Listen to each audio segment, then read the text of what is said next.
We are seeing a transformative moment right now in the United States as Trump supporters are saying we feel utterly betrayed. I mean, there was that Trumpy podcast. It was called Flagrant, run by Andrew Schulz, who, when people talk about the podcast bros and helping Donald Trump, there was very few as vocal as this Andrew Schulz guy being a Trump supporter.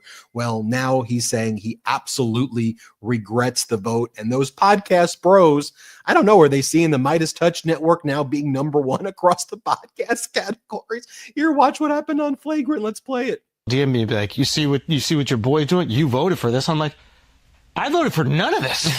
He's doing the exact opposite of everything I voted for. Yeah. I want him to stop the wars. He's funding them. I want him to shrink spending, reduce the budget. He's increasing it. It's like everything that he said he's going to do, except sending immigrants back.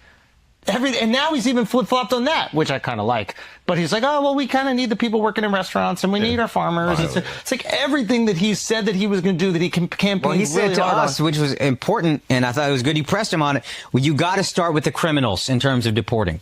I don't even know if the criminals are getting sent back. I know there's a lot of people with green cards getting sent back. There's people who aren't criminals getting sent back. I don't know if you're sending back the criminals first. You're definitely not doing it first. I don't know if you're sending them back at all. So nothing has happened. And you were more optimistic than I was, because I judge him by his first four, and it was Mr. Drain the Swamp, Mr. Build the Wall, he didn't do a lot of the stuff he promised in the first four, so why would anything be different? I already expect politicians to not do most of the shit they say. Mm-hmm. It's a little different with Donald Trump, eh? I mean, he's someone who's literally a convicted felon, right? He's someone whose entire life he's been a fraud and a con artist. Like, that's his thing. The thing he's good at, perhaps better than almost anyone in human history, is being a criminal. Like, that's his shtick. He's being a con artist, right? He's a sexual abuser. I mean, is that you're like, Ben, if you were at like the debate and they were like, say one thing that Donald Trump is good. You know how they always have that question. You gotta think one thing is he's good at, right? You think that would be your answer? Yeah, I think it would be being a fraud. being a criminal. So why would we be like, oh, but I believed him? You believe that guy, the guy who literally lies the moment he opens up his mouth? Yeah, gas is $1.98. No, inflation is down. I've fixed inflation. No, it's actually up. Everything is more affordable right now. Not when I go to the store right now. What in the world? We've taken in $15 trillion already. 15 trillion, huh? Our entire GDP is like 23 or 24 trillion. Who'd you get this 15 trillion from? The richest countries in the world. Which ones would that be? Qatar. Oh, you mean the one whose GDP is $150 billion? They gave us the 23 trillion or the 15 trillion. That doesn't really math. But also the UAE. Oh, the one whose entire GDP for the year is 400 billion. Oh, no, but also Saudi Arabia. Yeah, their entire GDP is $2 trillion. So they all gave us 5x their GDP when you went to the Middle East. Or maybe you just went and got yourself a personal airplane that probably isn't even going to work all that well based on all of the other crap that we know that you do. By the way, I should show this also on that Flagrant podcast. This was what they had to say about Donald Trump covering up the Epstein files, which is a massive betrayal to the MAGA base. Play this clip. Are you still talking about Jeffrey Epstein? We have Texas, we have this, we have all of the things. And are people still talking about this guy, this creep? So we're stupid. Yeah. we're the fucking idiots, guys. That is, I think, what is enraging people right now is it's insulting our intelligence. Like, obviously the intelligence community is trying to cover it up. Obviously the Trump administration is trying to cover up. Something changed because they ran on this idea of exposing it all. All these guys had great ideas. Cockeyed Cash, Dan Bongino. He had clips, Doug. He had bars. He was ready to tear it all down. He was ready to tear down the entire FBI office. Shut down the Hoover building day one. Day one. That bitch still standing. And then he goes on Joe Rogan and he's like, listen, do you think if I had it, I wouldn't share it with you?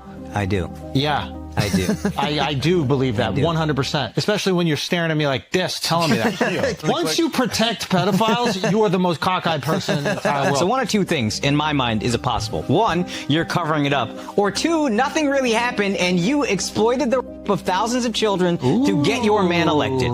So which one do you want here? So are the podcast bros now sounding like the bros? Let's bring in Brett and Jordy. That looks like a conversation that we would be having about the Epstein files. Well, that's that last point, I think, is just so astute. And it's exactly what we've been saying here on this show. It's one of those two things, and you can't have it both ways. And no matter which road you take, have you ever seen the meme? You take this road, you take that road. No matter which road you take, it leads to betrayal and it leads to something incredibly screwed up. And that's what we are seeing right now from the Trump administration. I think a lot of people, even who, maybe watch and listen to our show, don't realize just how big of a deal this truly is in the Trump regime and amongst these MAGA supporters, amongst these Trump supporters. This was the big thing. This was the big thing. And I never understood it. And I've said from the beginning that why would you go all in on this topic when your guy was literally Jeffrey Epstein's best friend for more than a decade, for like 15 years, best friends, tied at the hip, according to Michael Wolff. Like everybody, the closest people to Jeffrey Epstein say that Donald Trump was his best friend. Donald Trump's own words, Donald Trump's own statements. He said how much he loved Jeffrey Epstein. He only changed his tune after Jeffrey Epstein was charged and after all this started to become public. Then he tried to shift his story. Then it was, oh, I never actually liked that guy. Oh, well, all your comments in the past are to the contrary of that. So I'm not buying that one. Then he spread the lie, the recruitment center of Epstein's scheme with Ghislaine Maxwell. Let's remind everybody, was in Mar-a-Lago, which was just about a mile away from Jeffrey Epstein's mansion in Palm Beach. Coincidence? I'm going to say probably not, okay? And so when all this finally came out, what's the lie that Donald Trump pushed on this topic? Oh, I was actually, I actually didn't like the guy, and I'm just trying to help the authorities here. Okay, so you're now some super spy who was actually trying to get rid of Epstein. That's why you flew on the plane 7 times. That's why you had him on your plane. That's why you were seen with him and young girls. That's why Michael Wolff said that you shared a girlfriend for a year. This goes deep, people. And it was only a matter of time before this all blew up in Donald Trump's face. And we are seeing that right now. And then the ultimate betrayal, beyond the fact that you have this whole, we're not releasing the Epstein files. They don't exist. Poof, they're gone. We said it was on Pam Bondi's desk, but actually they're not really a thing.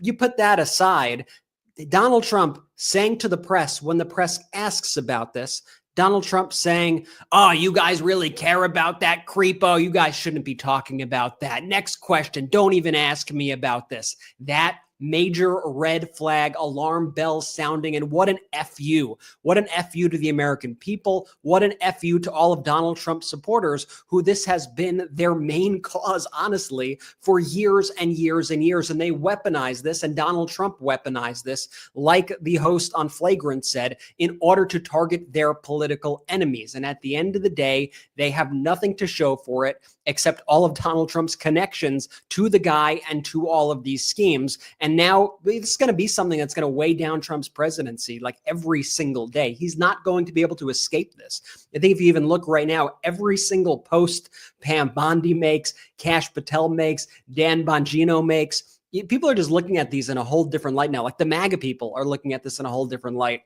And you see them rushing now to try to come up with these new schemes. And so the Epstein stuff blows up in their face. And what do?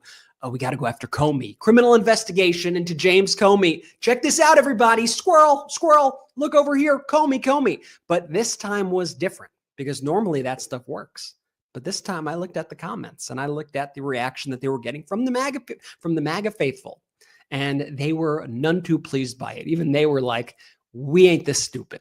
And so it's been an interesting shift. You've seen a tremendous vibe shift happening right now. This is kind of the main thing pushing it, but it's exposing Trump as a fraud on every single issue. Because once you're kind of in on the fraud scheme, you start to realize his distraction schemes and you start to realize how this entire regime is built on a house of cards. Jordy, good to see you, man. How you doing? Great to see you. You put that perfectly. There's a tremendous vibe shift happening right now. And don't forget, he wished Ghislaine Maxwell well. I hope she's well. When confronted about it, that was his statement about her. I wish her well. Or like if there's no smoking gun there of I know this person has all this dirt on me and I don't want her coming out speaking out against me, so let me just kneel the football here and try and just put that away. There were so many opportunities for the MAGA base to just have their eyes open, whether it was the countless videos and photographs of Trump with Epstein, the flight logs that came out and showed Trump on Epstein's plane, time and time again, the fact that Mar-a-Lago was literally used as a place to recruit women. It's unbelievable. Ben, sorry, what were you saying? Girls, 17-year-old underage girls they'd hire, like Virginia Giuffre. Then Ghislaine Maxwell would show up at Mar-a-Lago, take the underage girl, bring her to Epstein, then Epstein would sex traffic them. Yes. And I can say that sentence and be like, I'm not worried about a defamation case, because that literally happened with Virginia Giuffre. Sorry, Jordy. No, thank you. And by the way, the whole Comey distraction too, a perfect example of something that could have worked in 2016. But I think what we're seeing is this media ecosystem. Let's face it, it could have worked 2 weeks ago.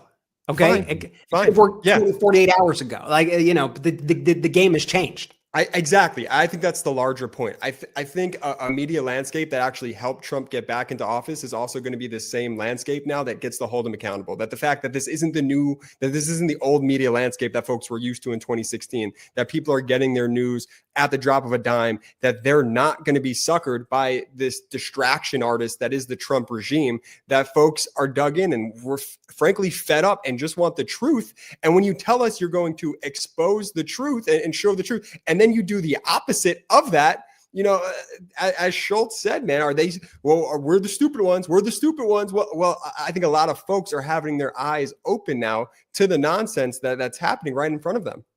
Donald Trump used to always give them some excuse to latch on to and say, but it's being concealed by this. And he literally said, why do you even care? Like you're stupid if you care about this issue. And that's why this piece was different than before, because there was nothing they could hold on to. The hardest part to get out of a cult, right, is that you've alienated and isolated a lot of people in your life by telling them he's going to do this, he's going to do this, he's going to do this. And cult leaders will walk you down the rabbit hole. And so you can then go deeper and deeper and deeper in this fictional story, because you also don't want to feel that, whoa, you were just had. But he just basically said, no, I made this up. You have nowhere to go. So now they look at people like us and we go, see, told you. And they're like, we got screwed. And so it's a different dynamic than any of these other things we've seen before, if you view it actually through kind of cult research the way we focus on here, Brett. And you saw them trying to do exactly that, Ben. You saw them trying to go, for the first few days, they tried to hang their hat on, it's the people around Trump. It's the one thing they always go to, right? It's Bondi.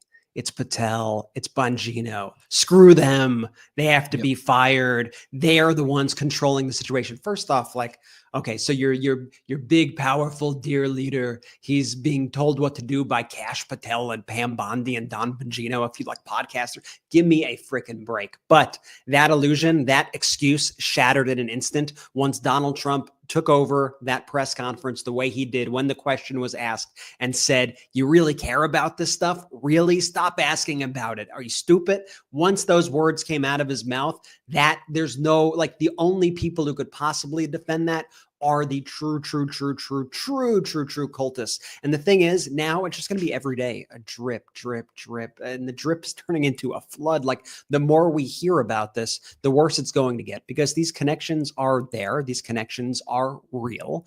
And we said this before, I don't care who, if it's Democrats, Republicans, independents, or celebrities, I don't care who is on this supposed list and who expose them all. That's always been my thing. You always had these Trump people for a long time say, oh, they're afraid because they're a Democrat. No, I don't give a shit. I really don't. I want the truth to come out. I want there to be some, I want people to have to take responsibility for these heinous acts, actually. And now we're learning more things like this, like the Daily Beast reporting today. And Jordy, you were speaking about that moment, right?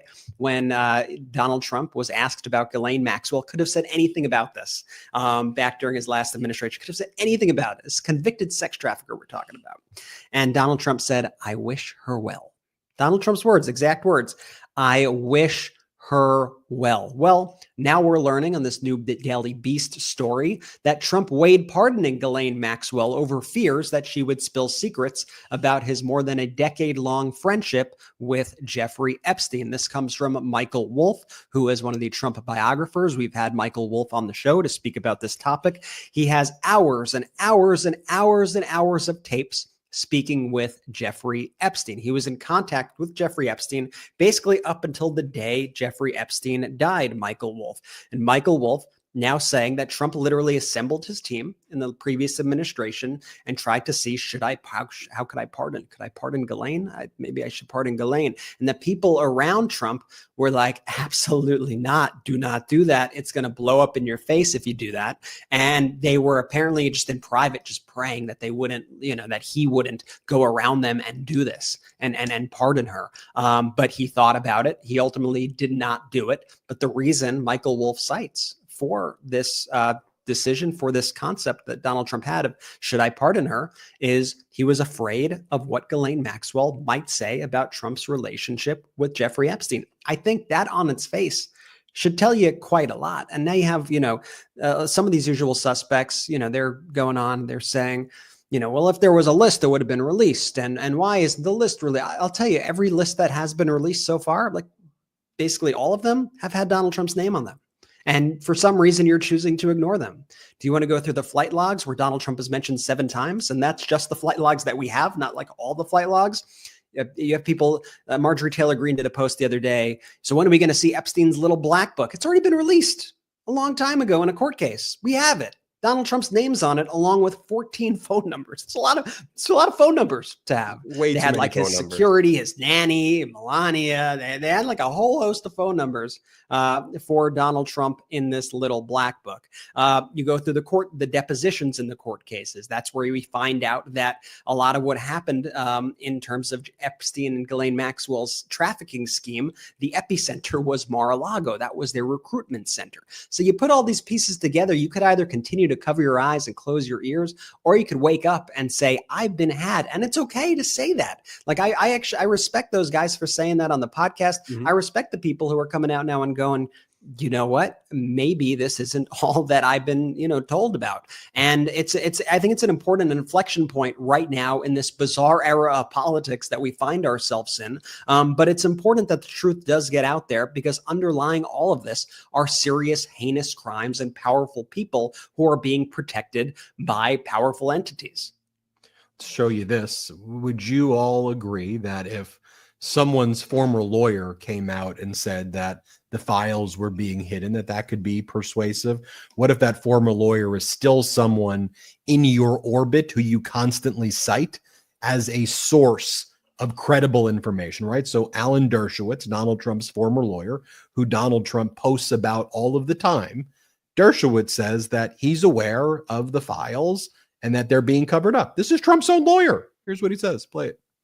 So let me tell you, I know for a fact documents are being suppressed, and they're being suppressed to protect individuals. I know the names of the individuals. I know why they're being suppressed. I know who's suppressing them, but I'm bound by confidentiality from a judge and cases, and I can't disclose what I know. But I hand to God, I know the names of people whose files are being suppressed in order to protect them, and that's wrong. That's Trump's former lawyer right there, okay? And that's Donald Trump's close friend saying that. We should also mention the following, though, about Dershowitz and his connection to Epstein. Let's play this other one. I never saw a young underage woman. Yet Epstein's former butler swore under oath that Dershowitz was at Epstein's residences. At the same time, underage girls were there. Were there young women in another part of the house giving massages when I wasn't around? I have no idea of that. Dershowitz did say he once received a massage at Epstein's mansion, but from an adult woman. I kept my underwear on during the massage. I don't like massages particularly. Okay, nothing much more needs to be said there other than you saw that. Okay, let me show you next. Bill O'Reilly, one of Donald Trump's close friends. Bill O'Reilly settled a $32 million sexual harassment claim before signing a new deal with Fox back in like the 2017 period. But Bill O'Reilly, 32 million sexual harassment settlement, right? Trump's close friend. He said he spoke to Trump fairly recently about the Epstein files. And here's what O'Reilly says that his best friend or close friend, Trump, said to him. Here, play this clip. Talked to President Trump man to man, eye to eye on St. Patrick's Day about this and the Kennedy files and the King files. It was all one conversation. And he said, and I agree, there are a lot of names associated with Epstein that had nothing to do with Epstein's conduct. They maybe had lunch with him or maybe had some correspondence for one thing or another. If that name gets out, those people are destroyed because there's not going to be any context. Media doesn't care about context. So you can't do that. See, I also want you to know about O'Reilly's sexual harassment settlement and, that. Do you get a pattern of who Donald Trump's like close friends are and who the people are, or who the people are around him? Anyway, and I just think, though, and I just want to pivot to another topic because I think we've talked a lot about Epstein, but I hope this raises people's eyes and ears and thinking skills to all of the things that Donald Trump's doing. Today, one of the things that I learned is that, and it hasn't been getting enough attention on cable news, is there was a big meeting in Malaysia. And the meeting was between Secretary of State Marco Rubio and Sergei Lavrov. So our Secretary of State and the Foreign Minister of Russia had this big meeting in Malaysia. Malaysia's not in the news, all that often, but that was the grounds for these discussions about war and peace, about Donald Trump's claim that he's going to be able to secure peace in Ukraine, which Trump lied about. He said he'll be able to do it in 24 hours. And Trump said that's a joke. So again, open your eyes now. Like once I think some of the light gets in, Brett and Jordy and Midas Mighty, he now says when he promised there would be peace in Ukraine in 24 hours, that was him being funny and that he was joking and being sarcastic and that it's actually a very hard thing to do. And so now they're meeting in Russia. This comes as we've learned that, according to some reports, Pete Hegseth, Secretary of Defense, former Fox Weekend host, see all the connections, O'Reilly, all these people. Pete Hegseth, by the way, settled a sexual harassment and sexual assault case against him, which he then claimed was consensual sex while he was married, and then seemed to like just completely go after the victim during his confirmation hearing. Again, do you see all of these connections? So Hegseth, who was not qualified to be the Secretary of State, who was involved in that sexual assault civil lawsuit that he settled, the claim was that he, on his own, stopped sending Patriot missiles and key weaponry that Ukraine was expecting, that we didn't tell any of our allies at all. We didn't tell Ukraine. We just shut off the weapons. That was right around when Donald Trump talked to Putin, right around the July 4th period, right around that time period. And then the attacks on Kyiv escalated significantly right around that time period, and the innocent deaths started escalating very quickly right after Putin announced that he had a great phone call with Donald Trump and said that they talked about bridging cultural gaps between the United States and Russia, making movies and making musicals together. That's what Putin said they were talking about. Anyway, with all of that as context, and then I'll show you in a little bit what Donald Trump said when he was asked, hey, what's happening with the weapons that are being sent to Ukraine? It's like, I don't know. I don't know. Anyway, there's this meeting in Malaysia, right? Big freaking meeting. Our Secretary of State, their foreign minister. And then I saw another thing that happened in Malaysia as well, that the United States picked who's going to be their ambassador to Malaysia.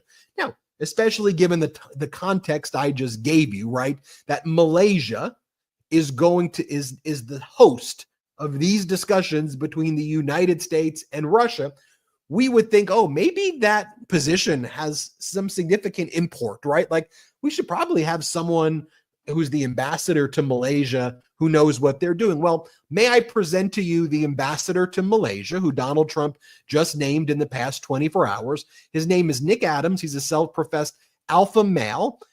This is an official nomination announcement that Donald Trump made for Malaysia. While these meetings are taking place, let me show you this video of Nick Adams just to remind you who he is. This is a solemn day in alpha male history. I am here in Dallas, outside the Anheuser-Busch facility, and I cannot believe the betrayal that we are currently witnessing. This is Judas-level betrayal of the alpha male community, and just a week before Easter.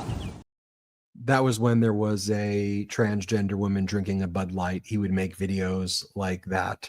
I'll show you. This was the video that he posted today announcing his official nomination while the meeting was taking place in Malaysia between our Secretary of State, Marco Rubio, although it pains me to say that, and Sergei Lavrov, the foreign minister of Russia, as Russia's engaged in a genocide of Ukraine. Play it. It is nothing short of a lifetime's honor to take the president's goodwill and spread it to the great people of Malaysia. It is, Mr. President, my honor to represent you and serve our nation before King Ibrahim Iskandar and his people. To His Majesty, I look forward to working with your government to strengthen ties between our friendly peoples. So like to the people of the Flagrant podcast or to other right-wing podcast bros who are now beginning to sound more like me and my bros all of a sudden, this is not about, and I've always said it shouldn't be like a Democrat, Republican, independent thing. It should be about a basic competence thing. That's who's representing the United. It's not a joke. This isn't funny stuff. This is who's representing the United States as our ambassador. And then we're going to talk more about FEMA and what's happening there. The leader of FEMA is a guy named David Richardson, who during his first meeting, by the way, Richardson has no experience in emergency management. And during his first meeting back on June 1st or around then, he said that he didn't know that there was such a thing as hurricane season. And then he said that he was joking. That was a joke, that of course he knows hurricane season, but that was just the way to break the ice on his first day, even though he doesn't come from an emergency management background. Again, do you see it? Donald Trump was joking that there would be peace in Ukraine in 24 hours. The new head of FEMA with no emergency experience was joking that he was unaware what hurricane season is. And where is he right now?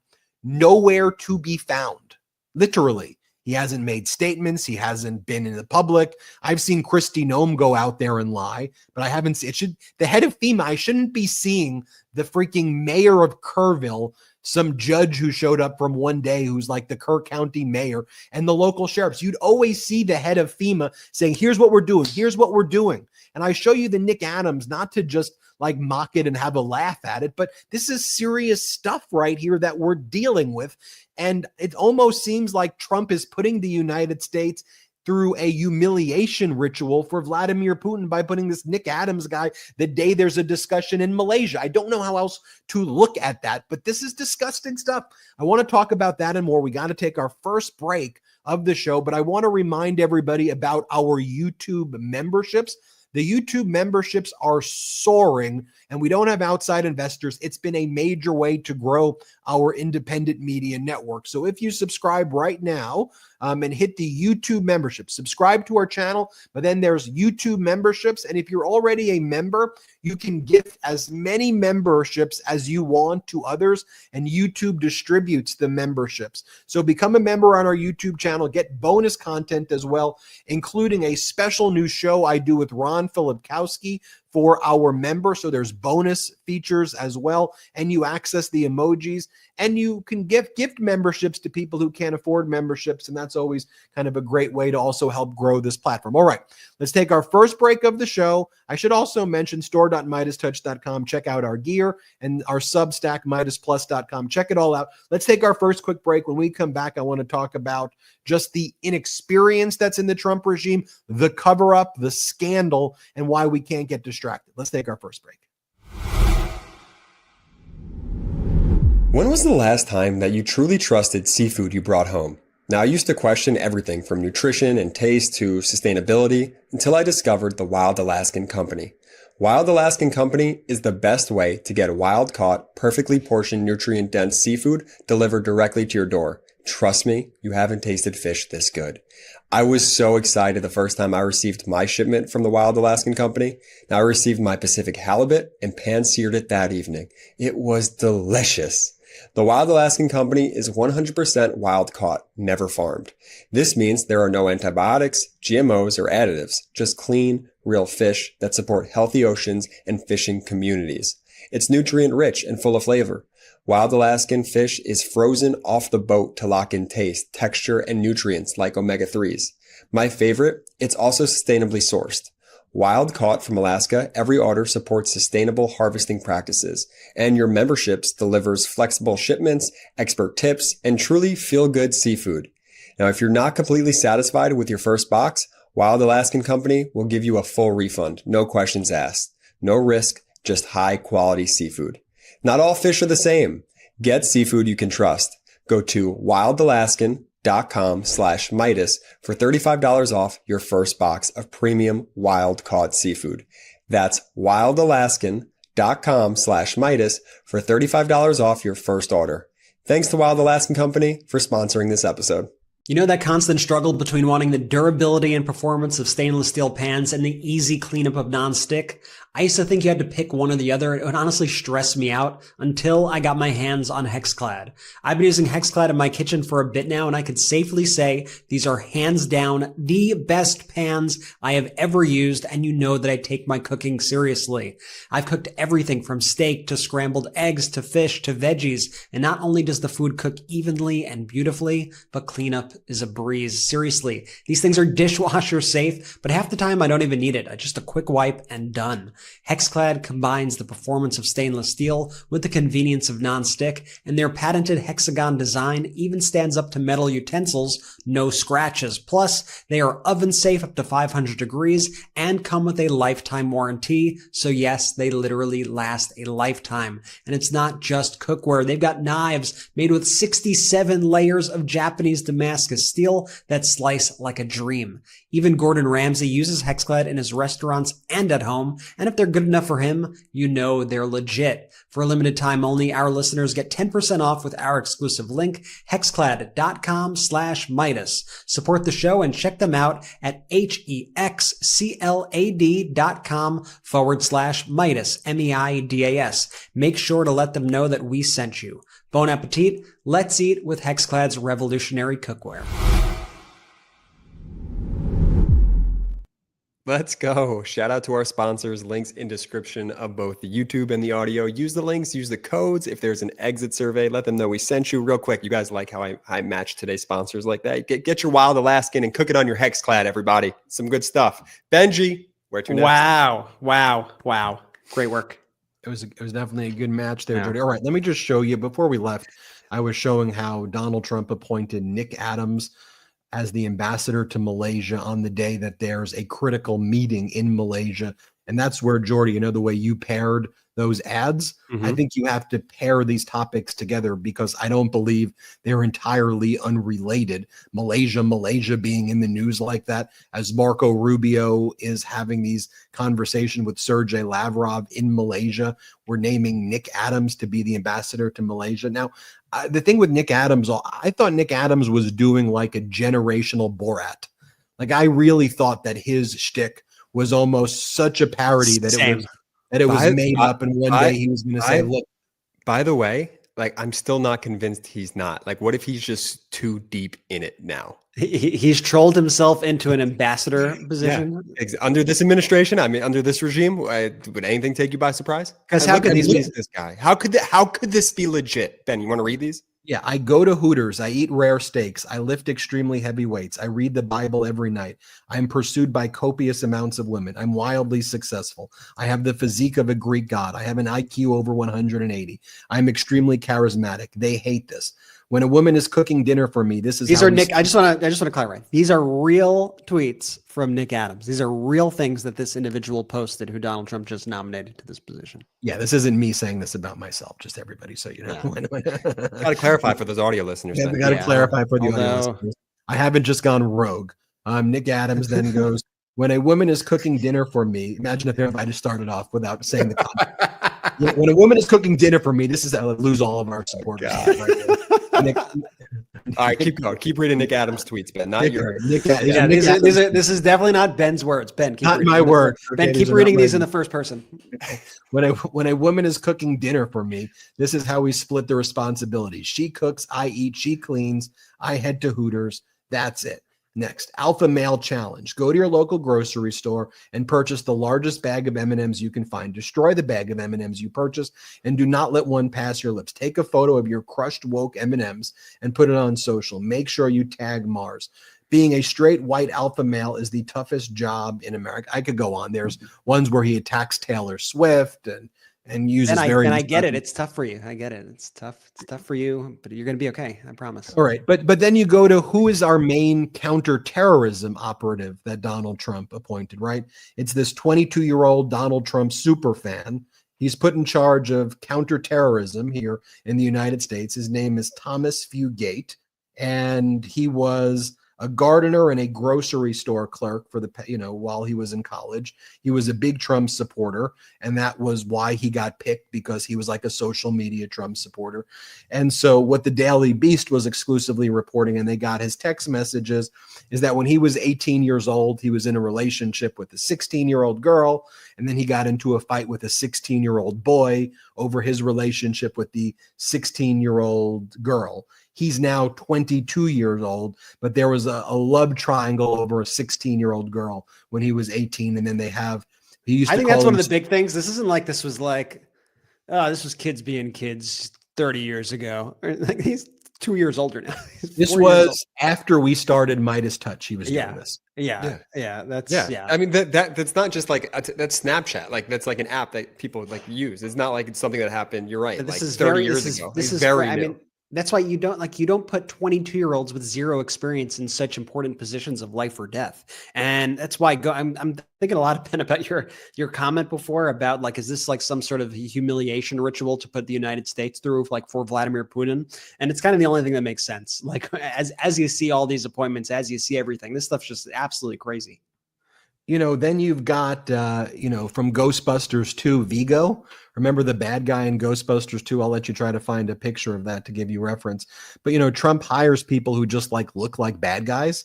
And so the new head of FEMA, who replaced the old head of FEMA was an ultra MAGA guy who testified that FEMA should not be eliminated. And then Kristi Noem fired the old head of FEMA immediately. You're laughing because you looked at Vigo and it's spot on, right, Brett? That's why you're laughing. Yeah, I have weird, obscure references to certain things. And so Kristi Noem fired the old head of FEMA and then brought in this guy with zero experience at all. And his name is David Richardson, or as I call Vigo, the bad guy from Ghostbusters 2. And this guy, keep showing it, exactly. This guy. Oh my God! I mean, it's identical. It's like literally Vigo. It's actually him. Yeah, and I don't even know what made me think of like I don't prepare a script like I'm going to say Vigo. Like, it just is Ghostbusters 2 like universally known. I think you're also like, it's a pretty hyper specific reference. No, I have very. I know you were a big Ghostbusters fan, but like I don't know people like Ghostbusters 2. That's definitely a big born in the 80s sure. reference. Like, for sure. Ben had all the Ghostbusters toys. I mean, he's on the cusp of millennial. That's why. So he shows that's an elder millennial kind of. Sorry, I had to ask. So I've never seen Ghostbusters 2. That's why. All right. So he shows up to FEMA about more than 45 days, about 60 days ago or so. And he goes, someone says, well, what are our plans for hurricane season? And he goes, I've never heard of hurricane season before. And he wasn't like, I'm joking. He just goes, what's hurricane season? So that leaked to the press. And then he subsequently said, I was joking. Of course, I know what hurricane season. That was my way of basically being funny. But in that very first meeting, too, he shows up and there was a video of this where he's like, you better realize 30% of you are not going to make it here in 48 hours. That's how I run organizations. 30% of you are just not going to be cut out for it. So if what I'm saying gets you angry, leave. That was his open. I kid you not. It was basically word for word that.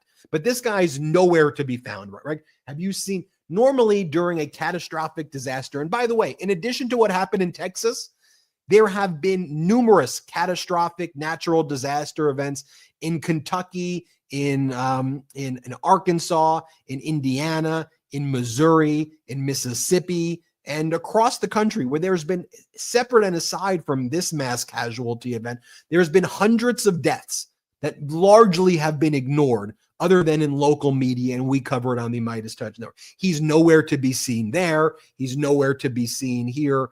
And one of the things we've now learned, and we posted about it, CNN got the initial scoop, and then the Department of Homeland Security attacked us for saying it, is that Kristi Noem did not authorize FEMA's deployment of urban search and rescue teams until Monday, more than 72 hours after the flooding began.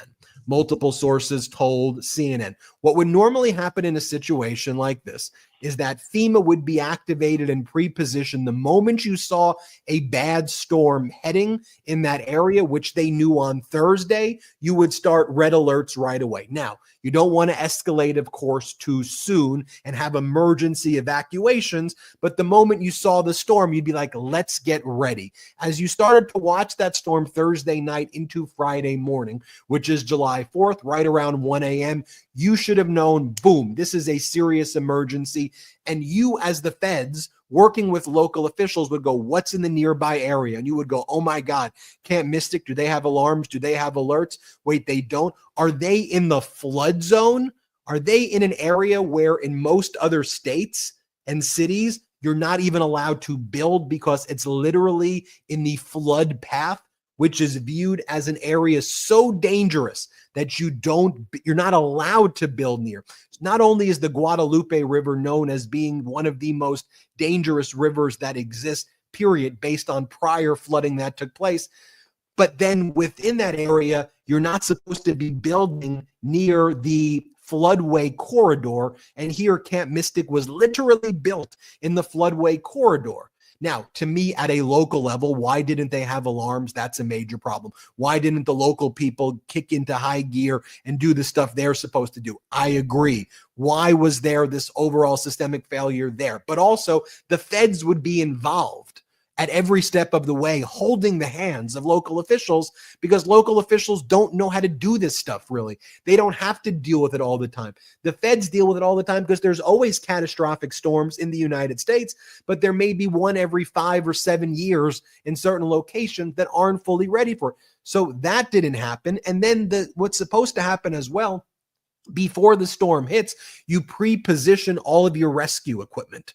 So you have, in this case, the urban search and rescue teams, they're ready to go. But Kristi Noem, as her gutting of FEMA, with now a FEMA leader who's just MIA and no one knows where he is, it required Kristi Noem to personally sign off herself on checks more than $100,000. And obviously activating an urban search and rescue team costs more than $100,000. So the people at FEMA are saying, we were ready with our urban search and rescue. We couldn't find her.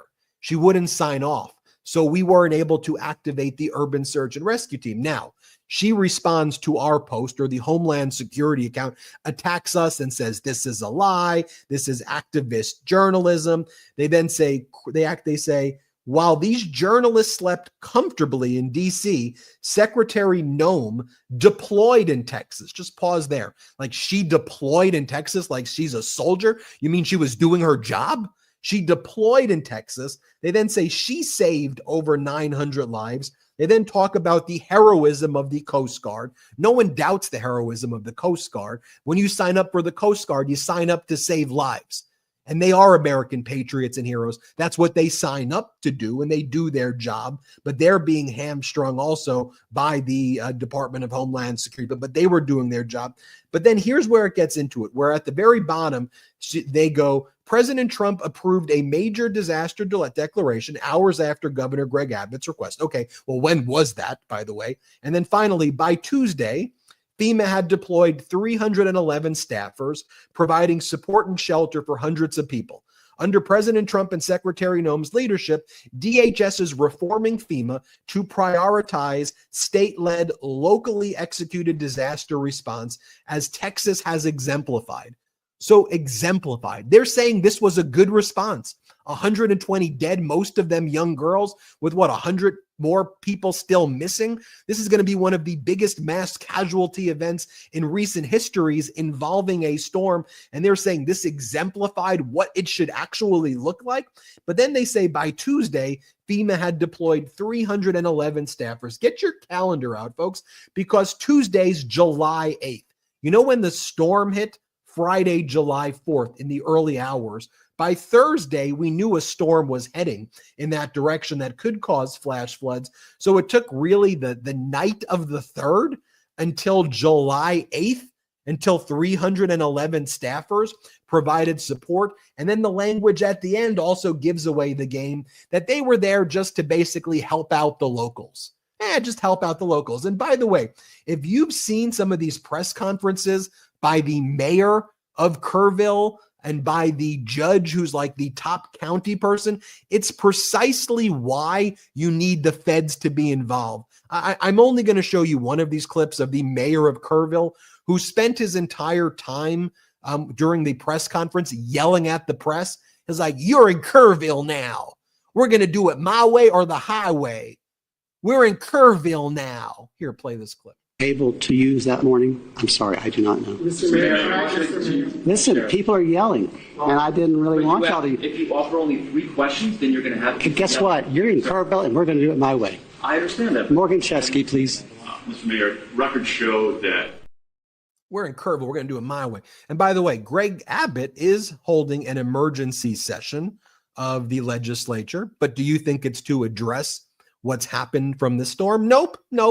Greg Abbott just released an agenda for a special session that's going to take place in the next 2 weeks about redrawing the Texas congressional districts to allow Republicans to win more congressional seats in the midterms. They know it's going to be unconstitutional, but unlike Trump's cases to the Supreme Court likely won't take up the unconstitutional gerrymandering for the next 4 or 5 years. So their plan is, let's get the Republicans unconstitutionally a few more seats while everybody's focused on the flooding. I'm not even going to play this clip of Greg Abbott because it makes me so angry, and I don't want to play any more clips of any of these people, frankly, because it makes me more angry. But Greg Abbott was asked, what are you going to do about it? Like, what happened? Why was there such a miscommunication between the feds and the state? Local officials are saying they didn't get the notifications. What happened? And he goes, in Texas, we like football, okay?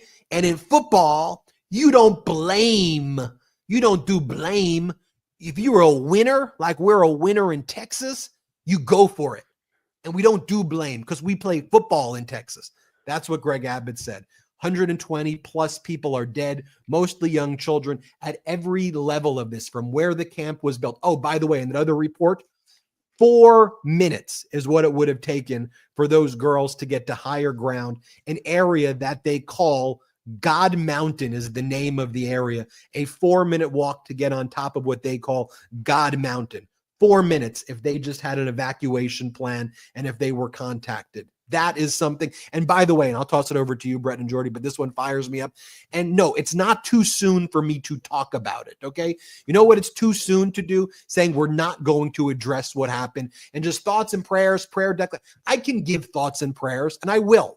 I can have real empathy for the girls who have died, and my heart goes out to them, their families, and everybody, and I mourn for them. That doesn't mean I'm going to ignore what just took place. I'm going to call it out, and if that makes you mad, sorry, I'm not going to cower away. Those MAGA Republicans, every storm that would hit, they would spread lies and disinformation about Biden. They would spread false facts, while Biden was actually doing what you were supposed to be doing to actually cause more deaths.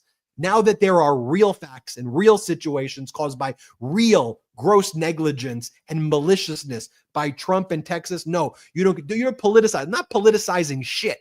I'm talking about what freaking happened. Sorry, Brett. Yeah, it's a complete failure of governance at every level of the government, from the federal government to the Republicans who run these towns and the Republicans who run the state. And every time I see these clips, you're right. They weaponize religion. They weaponize It's too soon. They weaponize all these kind of phrases and thoughts and prayers and you name it in order to try to deflect blame and say, we don't have to talk about that. And every time I've heard, these people in Texas speak, these politicians, even the mayor as well had a similar comment as Abbott had been that you were saying before, where he was like, listen, we don't look backwards. We look forwards. We only look ahead. So stop asking me about what happened. We got to know what happened, actually. And one of the kind of tells for me also is how I've seen multiple Texas officials say, Ben, what you said, which is this. They say this is the most, you don't understand, this is the most dangerous area in the country. This is the death trap of the country. You don't understand how deadly this area was, so don't blame us. Well, wait, you're saying it's the most deadly area in the country, and you built a camp where little girls go to camp on the deadliest area in the country, and then beyond that, you didn't think to take extra precautions, or even after the fact, you waited 3 to 4 days to even deploy the search and rescue squads to help because Kristi Noem was too busy posting on her Instagram. Should I be this picture or this picture? Should I be this picture for I'm doing a poll, everybody. What should be my official governor's portrait while I'm in a costume on horseback? This was literally what they were doing. And it's sickening. And you're right, Ben. I vividly remember all these storms, obviously, that we've witnessed over the past few years. We've been covering them here at the MeidasTouch Network, and storm after storm after storm, we saw a concerted effort by these MAGA Republicans, by the Republican Party at large, by these online influencers to hinder the rescue efforts, to make it so that people were confused, to make it so they think that they couldn't actually get the aid that they needed to get, that the administration was offering. And I remember we would get emails from the Biden administration because we would have the people on, right? We would get the FEMA spokesperson on, Jacqueline Rothenberg at the time, I believe was the FEMA spokesperson. They would be like, we want to get on because we want to be on as many channels as possible so we could speak directly to the people. I thought that was a cool thing that they reached out to us and said, we need to get the truth out to the people. And then they would come on before the storms. They would come on during the storms. They would have to come on to debunk Donald Trump's lies about the storms. And now Trump and these Republicans have the nerve to go out there and say, this was a perfect response. We did a great job. Great job, everybody. Let's do it again next time. It's absolutely appalling.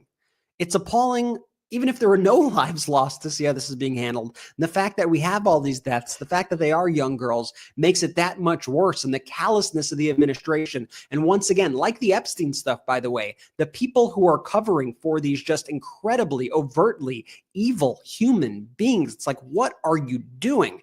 Every time I see the footage of these Texas politicians too, it just makes my blood boil. It skeeves me out. Like it reminds me of like that kind of old boys club that people talk about, that you kind of see in the movies when you have these really corrupt, politicians, often in these kind of southern states, and the way they speak to each other, the way they speak to the press with such disdain, the way they speak about their own people, which with such disdain. We saw it after Uvalde, and that was absolutely despicable. We saw out of people like Greg Abbott and the lieutenant governor and the local officials and the police there. And now we're seeing it here in this situation as well. We see these just very slimy figures who just want to evade blame at all costs. And the costs are real. The costs are people's lives.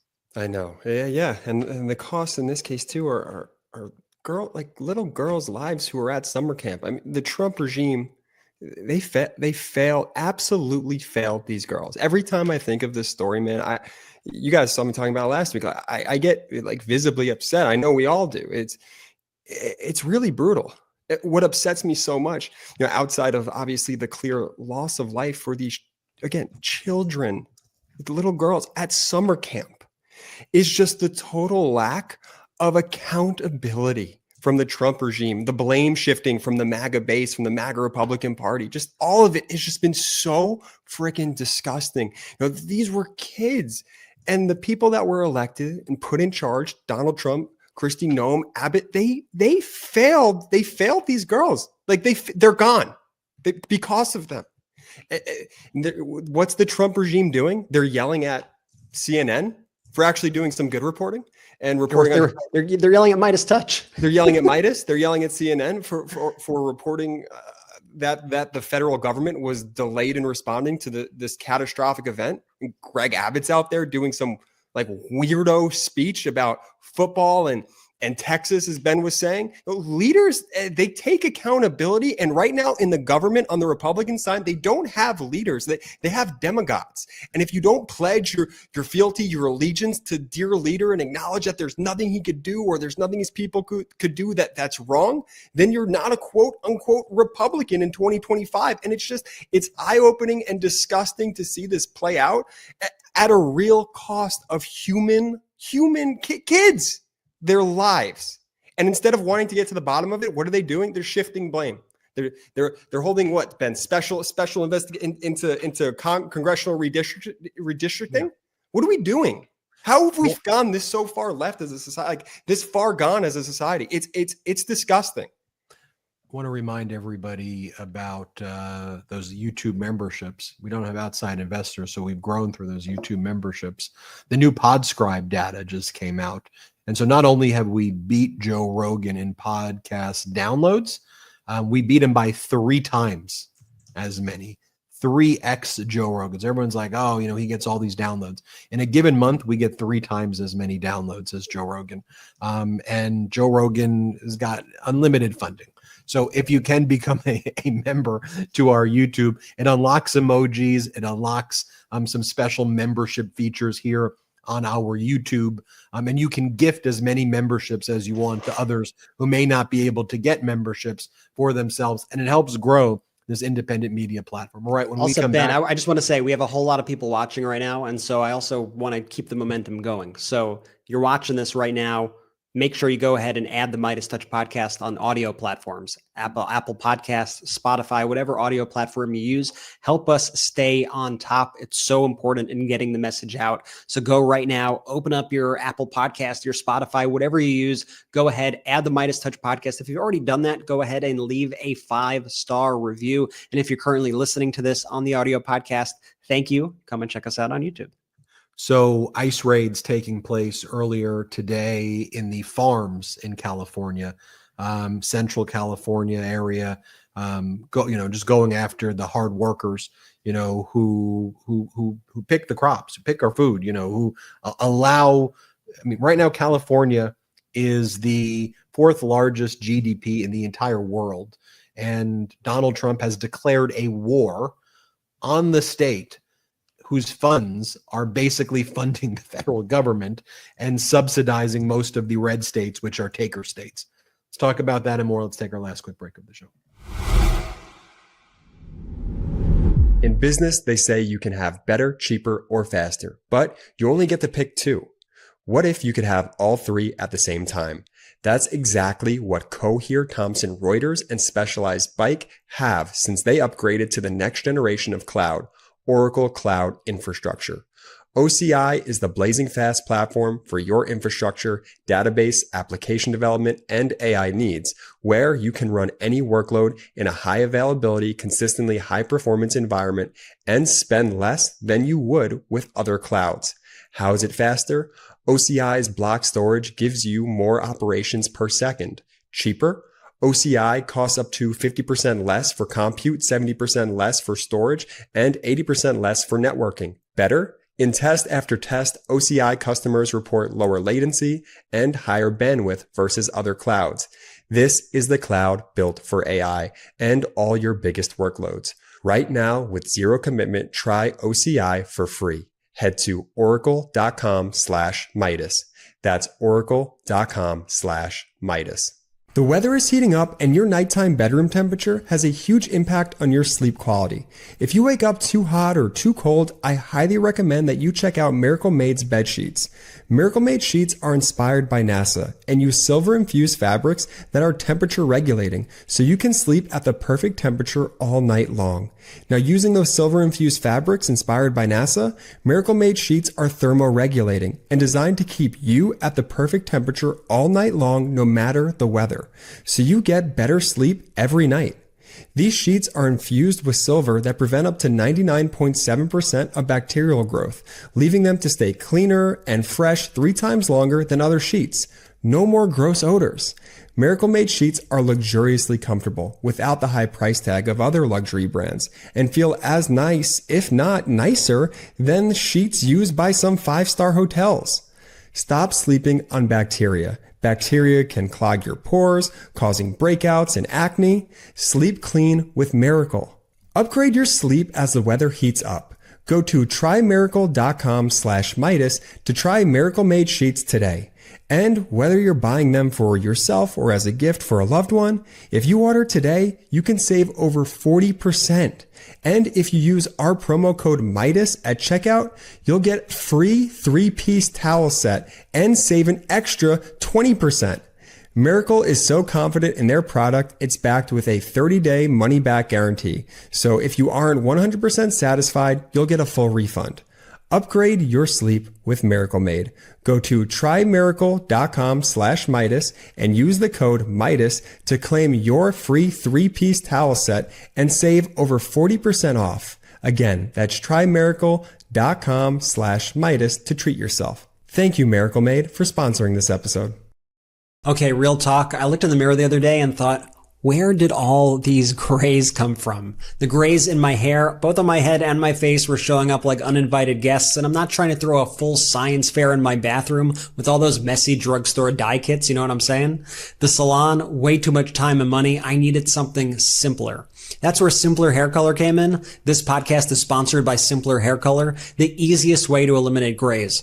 Modern men deserve better, and Simpler delivers. Safer, gentler ingredients with no mixing, no dripping, and no more running to the drugstore. I used Simpler Hair Color just a couple weeks ago before a big meeting, and boom, gray's gone in minutes. I used the dark brown shade, and it blended perfectly with my natural color, and it didn't irritate my skin at all. Simpler was started by Snehal Patel and Mitch Brown, two guys who'd had enough of harsh chemicals and complicated dye routines. They created a formula that works for your hair, beard, and touch-ups all in one can. And one can gets you up to 4 times the uses of drugstore dye.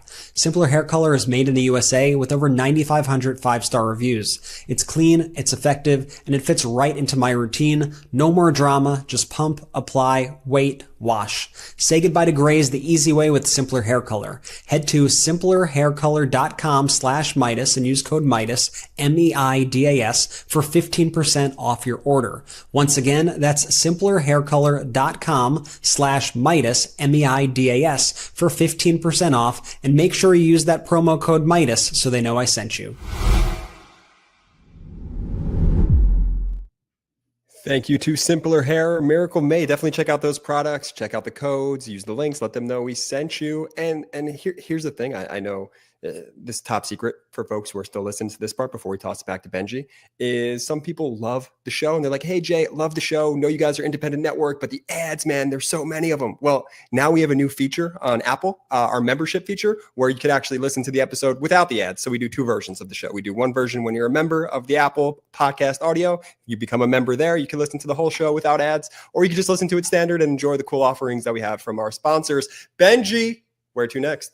Let's take a look at international affairs, then let's bring it local in my backyard here on Los Angeles, as ICE is currently raiding farms right here in California, sending helicopters down, and you see the workers literally sprinting away as they get hunted by ICE officers. It is a scene that breaks my heart, and literally a war going on declared by a authoritarian regime against its own people and against the state that it's wealthy and most prosperous state also.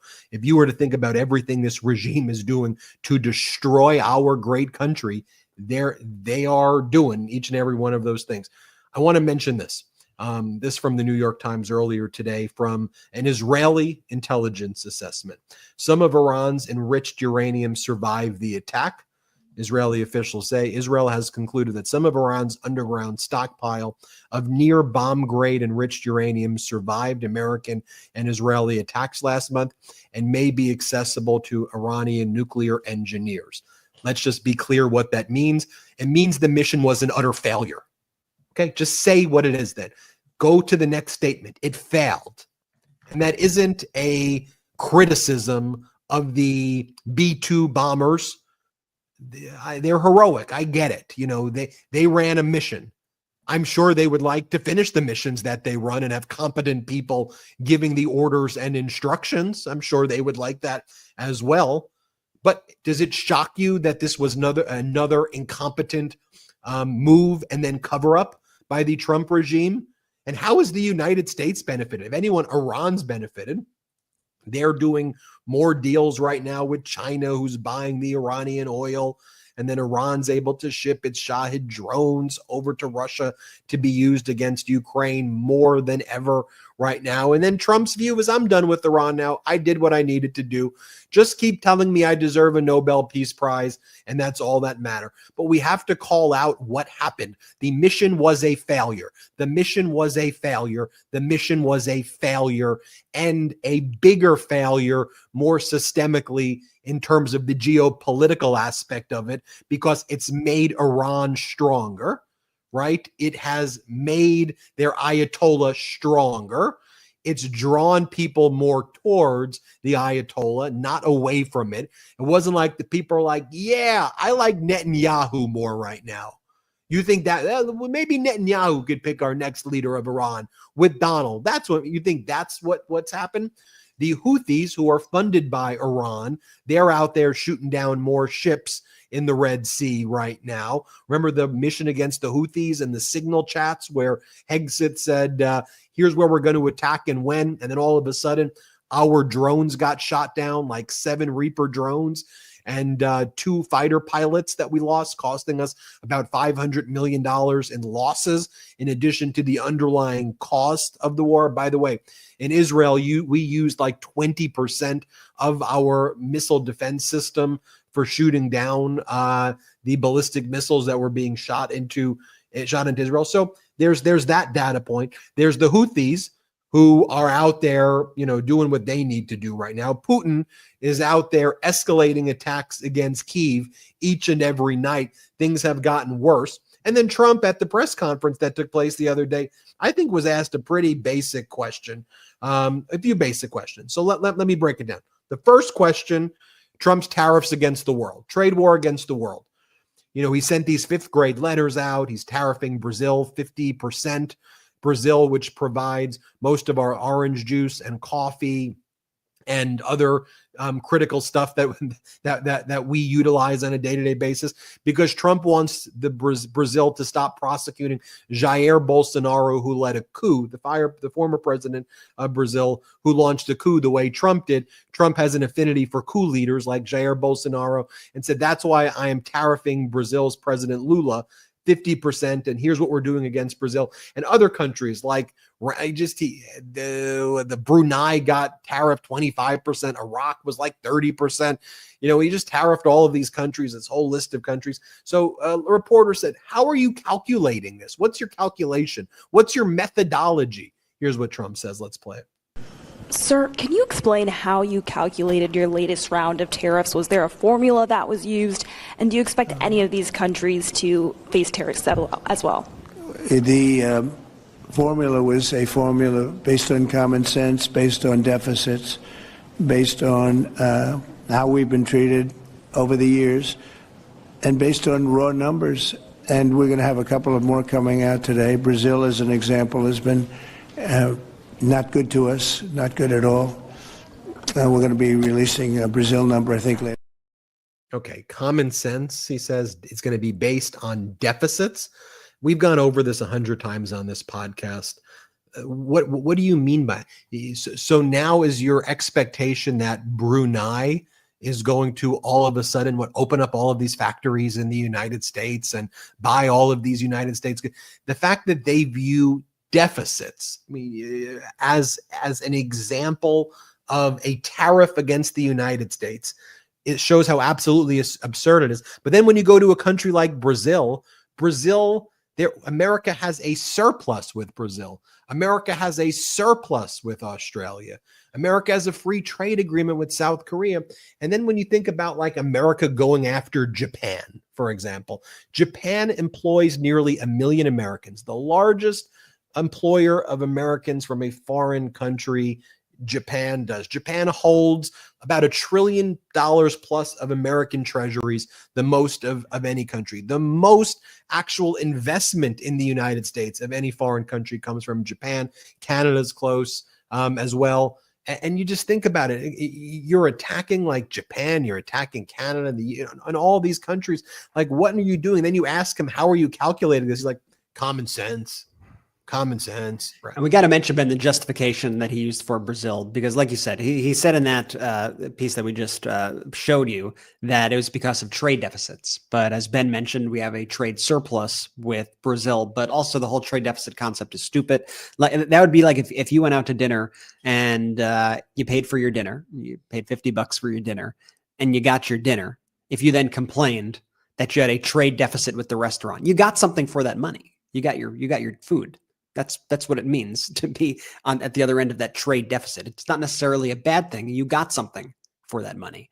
And so what Donald Trump is doing here, he released a statement threatening Brazil with this tariff, telling them that the tariff is because of their horrible and awful treatment of Bolsonaro, because they are in the middle of prosecuting Bolsonaro, as our country should have done here, for his attempt to overthrow the government there, for his attempted coup. And so their justice system is actually taking care of it right now. Bolsonaro is obviously a big Trump ally, but like all of these criminals, both internationally and in the United States, Donald Trump has an affinity for the criminals. Donald Trump has an affinity for the people who break the law, and he happens to rush to their defense, whether it's Netanyahu in his criminal trial, Bolsonaro, whether it's freeing the J6 criminals, doing all that stuff that he did. And so that is what Donald Trump is using as justification for the Brazil tariffs. And these letters are just so embarrassing, poorly written, ridiculous. And they just, it adds into this whole appearance to me of just utter weakness. Like,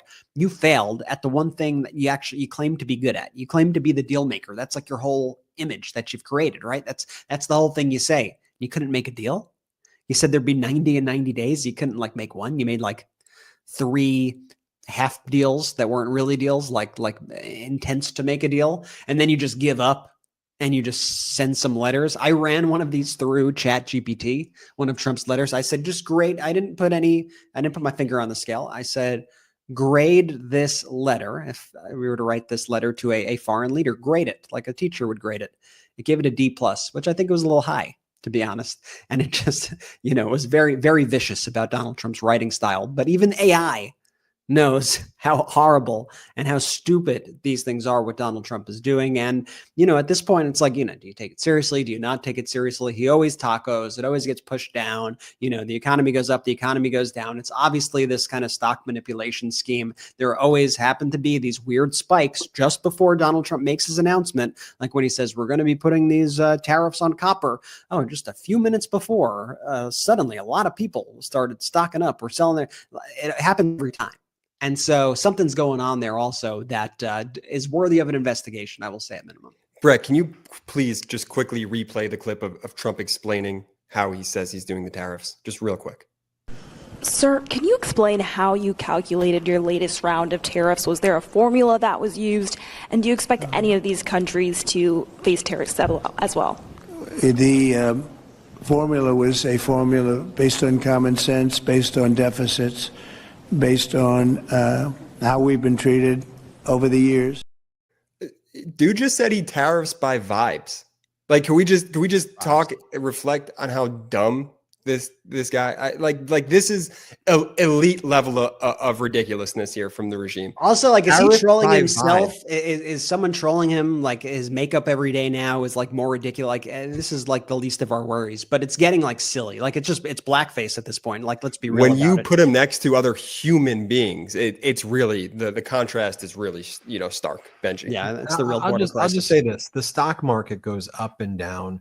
But the stock market is enjoying a Ponzi scheme economy where the rich can get richer at the expense of people who don't have the luxury to kind of day trade or to sit around and think about how are you going to game these scenarios. The economy is suffering.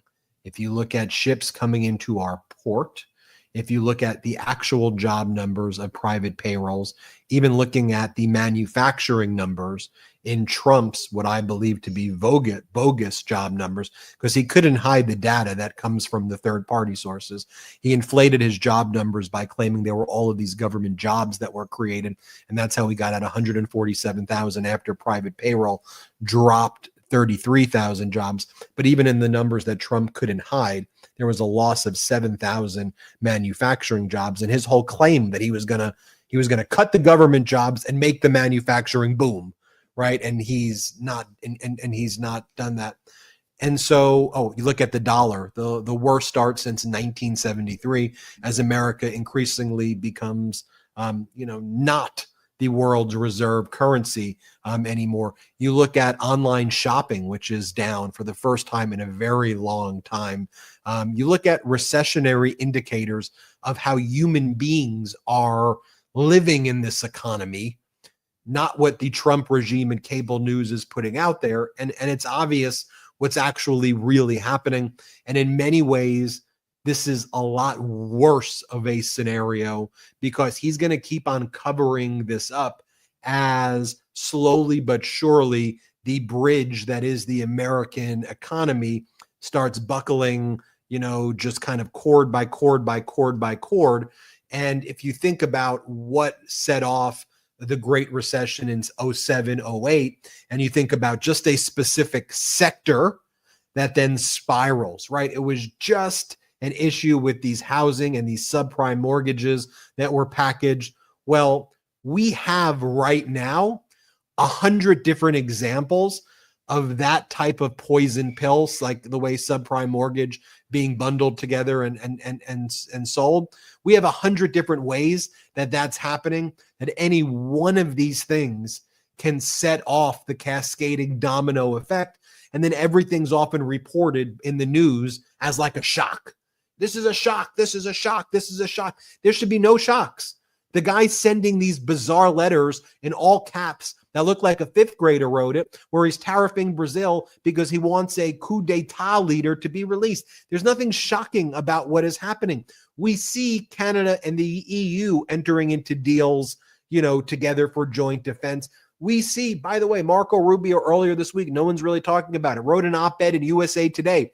Buried in the op-ed is he was imploring NATO members to buy defense equipment from the United States. Why would they be hesitant from buying their defense equipment from the United States anymore? You would think that that would be one of the first places. Oh, no, wait a minute. They think that Donald Trump's going to extort him and blackmail him, so they're looking elsewhere to buy their military supplies right now. So we're actually seeing a world order completely shifting, with the United States being iced out while Donald Trump's out there, and he's being asked questions like at the press conference. I'll just show you this one other one.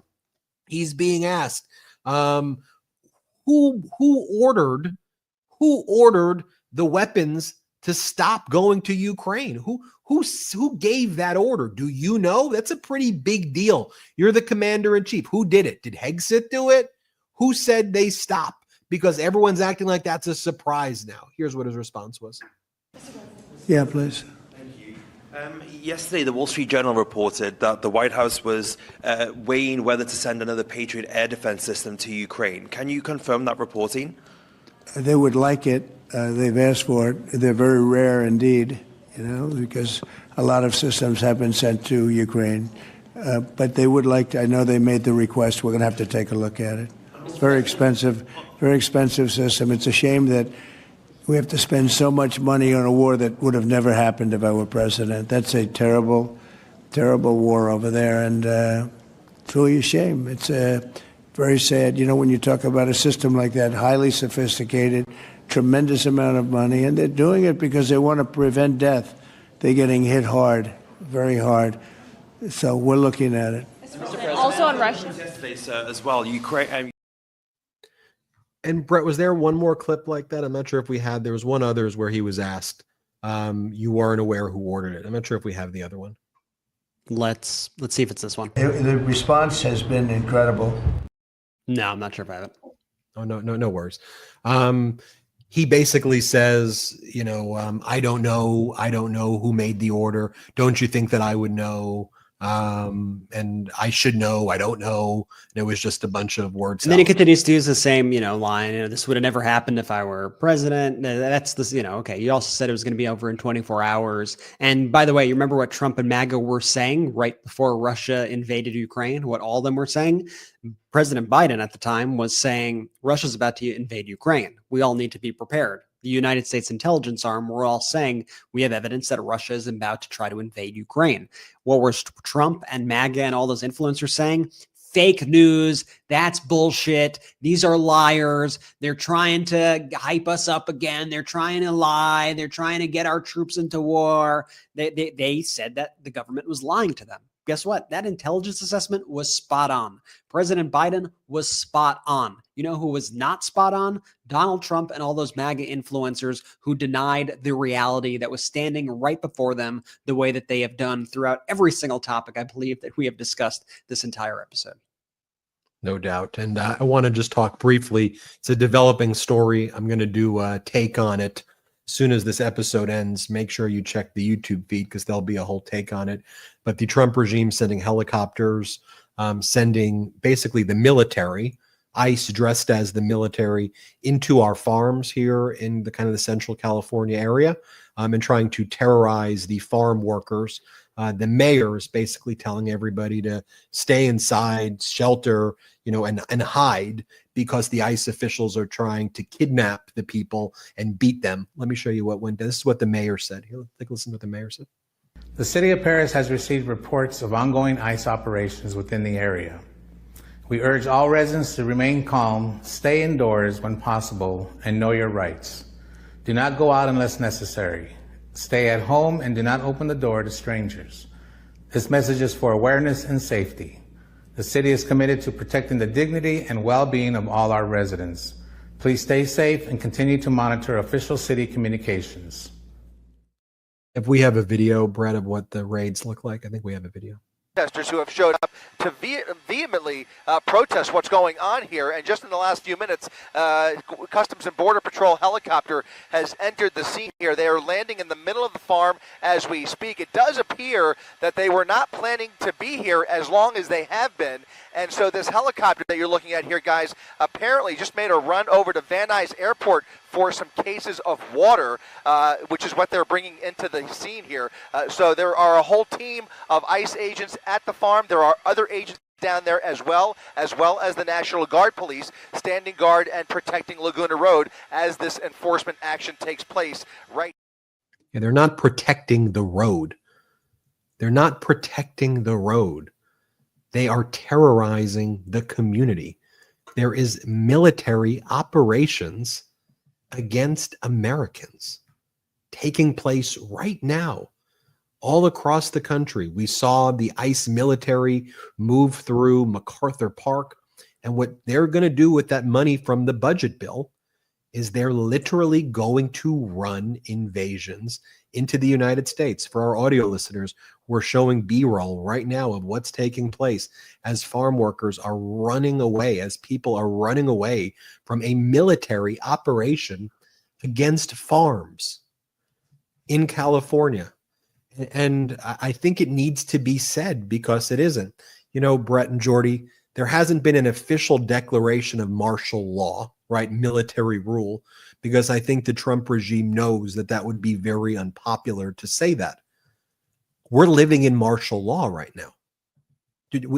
I want everybody to reckon we live in a military state in the United States under military rule by a dictator. And I know no one said it like that on cable news before.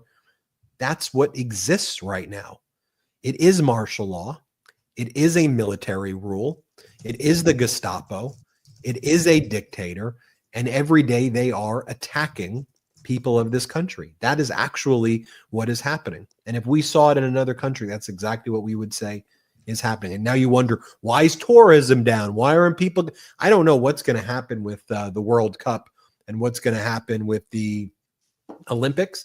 But I don't know how foreign countries are going to want to come here.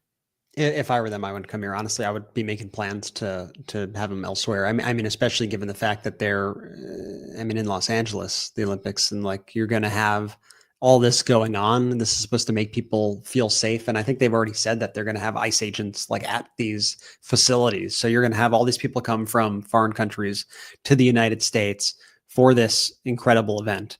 And that should be a celebration of the country and a celebration of the city, by the way. And then you're going to have people fearing for their lives that they could end up in El Salvador in prison camp or sent to one of these random countries that the Supreme Court is now allowing Donald Trump to send people to, war-torn countries, send them to Sudan, send them to wherever. I mean, this is, I would say this is not America, but it is America. And, and that's the thing that really, tears at my heart. This is, these images just truly, truly crush me. And it's like you said, Ben, it's in our backyard here. So I know it hits, it hits home even more, but it's just seeing everything that's going on all across the country is just, it's all very sad, and that's why, it's why we got to stay in this. It's why we got to remain active. It's why we got to continue to, push back, expose the truth, say the things that, corporate media may be too afraid to say the things that, folks just aren't highlighting. We need to highlight these stories constantly. We need to continue to get out the truth. And that's why I'm so grateful to have this community that's, uplifting all this. Want to remind everybody, if you can become a member of our YouTube channel, become a member. That's different than a subscriber. So you become a subscriber, and then separately you become a member, and it costs money to become a member. Now, one of the things, if you can afford the membership, you can gift memberships to people who may not be able to become members, unlimited amounts. YouTube delegates the memberships and finds people who really want memberships, and it helps this network grow. It's easy. It's like one click on the YouTube. You can see where it says member. You just click it, and it's an easy transaction, and it helps us grow. We don't have outside investors. We get more views than Fox and any cable news network, and that's thanks to you. So please, if you can become a member, do it. Store.MeidasTouch.com. You get that MeidasTouch gear, the pro-democracy gear. Check that out. And then we have MeidasPlus.com. That's our Substack. That's one of the fastest growing Substacks, or the fastest growing Substack in the world, and one of the largest Substacks. So that's where our editor-in-chief, Ron Filipkowski, writes some great articles. I contribute as well. Go to MeidasPlus.com as well. Next week, we will do a Patreon meeting with our Patreon members. You probably have been noticing I've been able to sit now for long periods of time, and my back is getting much better for now. Hopefully, it continues to get better. But I feel confident that by next week I'll be able to sit for more than an hour at a time. So let's shoot for next week to do that. Join patreon.com, and then make sure you subscribe on Apple and Spotify and wherever you get your audio podcast. And please leave a 5-star review as well. Covered a lot in this episode, a lot. Really enjoyed all of the details and data in this episode. So I'll leave it at there. Brett and Jordy, if you want to say anything else. Jordy, take it away. Shout out to the Meidas Mighty.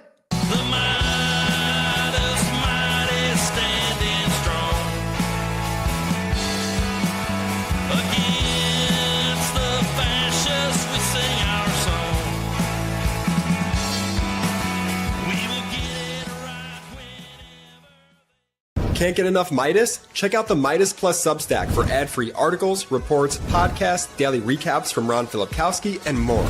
Sign up for free now at MeidasPlus.com.